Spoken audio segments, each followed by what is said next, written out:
क्या दक्षिण को मान लिया जाए कि बीजेपी ही जीतेगी?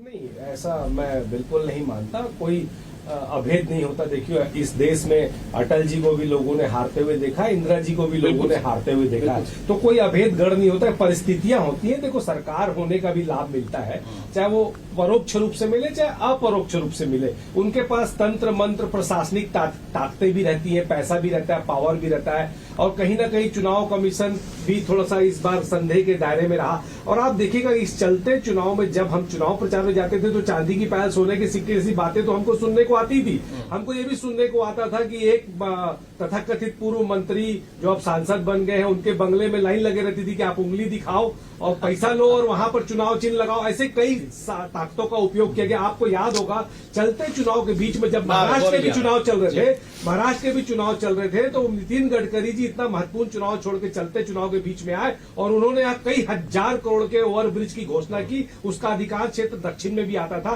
राजेश मूनत जी ने चलते चुनाव में नितिन गडकरी जी को एक 80 करोड़ का ज्ञापन की मांग की, रिंग रोड के चौड़ीकरण की। उसका पूरा इलाका भी जो है वो दक्षिण में आता था, जो चुनाव आचार संहिता का उल्लंघन भी था। तो इन्होंने साम दंड भेद, केंद्र की सरकार की ताकतें और इनकी जो भी केंद्रीय एजेंसियां उसकी ताकतें, पैसा और पूरा सरकार का तंत्र लगा रहा। तो ये सब चीजें होने के बाद जिस सरकार जिनकी रहती है, थोड़ा सा उसको एक एज तो मिलता ही है। सारी चीजें नहीं, पर उसके बावजूद भी हम हार स्वीकार करते हैं। हम अपनी कमियों पर भी आत्मचिंतन करेंगे और अपनी कमियों को भरसक प्रयास करके दूर करके आने वाले चुनाव में पूरी ताकत के साथ चलिए, जरा गौरी जी